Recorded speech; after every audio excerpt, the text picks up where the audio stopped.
नमस्कार मित्रों, आप लोग बहुत ही स्नेह दे रहे हैं। हम आपका आभार व्यक्त करते हैं हृदय की गहराइयों से।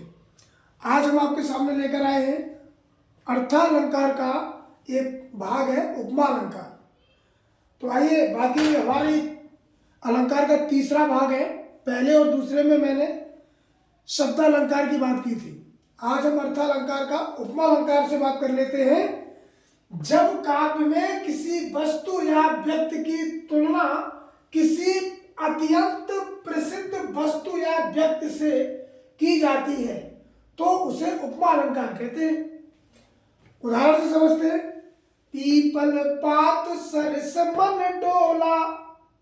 अब यहां देखिए, यहां मन के डोलने की तुलना पीपल के पत्ते से की गई है। अब यहाँ जो हमारा उपमेय है वो मन है और उपमान है वो पीपल के पत्ते हैं, क्योंकि मन की तुलना पीपल के पत्तों से की जा रही है। उपमा अलंकार के 4 अंग माने जाते हैं: उपमेय, उपमान, साधारण धर्म और वाचक शब्द। अब देखिए, उपमेय क्या होता है? जिसकी तुलना की जाए। तो यहां देखेंगे मन की तुलना की जा रही है इस उदाहरण में, तो हमने मन को लिखा है कि मन उपमेय है। उपमान क्या है? जिस प्रसिद्ध वस्तु से की जा रही है, तो पीपल के पात जो है वो उपमान है। और आगे चलते हैं। साधारण धर्म, जो दोनों में समानता प्रकट करा रहा है वो है डोलना। ये देखिए, डोला, मन भी डोला और पीपल के पत्ते भी डोले, तो डोलना दोनों समान है।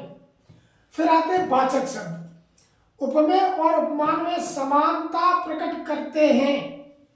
और बता दूं मैं आपको, ये वाचक शब्द से आप इन चिन्हों से पहचान सकते हैं कि इस काव्य में उपमा अलंकार है या नहीं, क्योंकि सम सासी सरस समाना, यही उपमा की पहचाना। आप सिर्फ इतना याद कर लीजिए, अगर तब भी आप अच्छे से पहचान सकते हो किसी भी परीक्षा में आए। गा के करना तो जल्दी हो जाएगा। समसासी सरस समाना, यही उपमा की पहचाना। अब हम बात कर लेते हैं इनके उदाहरणों पर। अब हम उदाहरण पर बात करते हैं, तो इनके देखिए नीचे उदाहरण दिए गए हैं। मुख मयंक सम मंज मनोहर। देखिए, मुख है, उपमान है, और मुख कैसा बताया गया है? मयंक जैसा उस उपमान है, क्योंकि मुख की तुलना मयंक से की जा रही है। अब देखिए, मैंने कहा था कि यहाँ वाचक शब्द से पहचान सकते हो, तो यहाँ देखो वाचक शब्द है सम। सम से मैंने पहचाना वाचक शब्द है, इसमें उपमा अलंकार है। और मंच मनोहर, ये साधारण धर्म है। दूसरा देखते हैं। हाय फूल सी कोमल बच्ची, हुई राख की ढेरी थी। अब देखिए, जो बच्ची है वो उपमेय है, क्योंकि इसकी तुलना की जा रही है। किससे की जा रही है? फूल से की जा रही है, तो ये उपमान है। और देखिए, सी चिन्ह लगा है, ये वाचक शब्द है। और जो कोमल है वो साधारण धर्म है।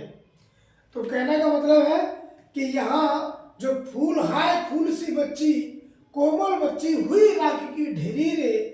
तो यहाँ देखिए, बहुत ही सरल तरीके से हमने आपको वाचक चिन्ह भी बताए हैं, उपमान बताया है, उपमेय बताया है और साधारण धर्म बताया है।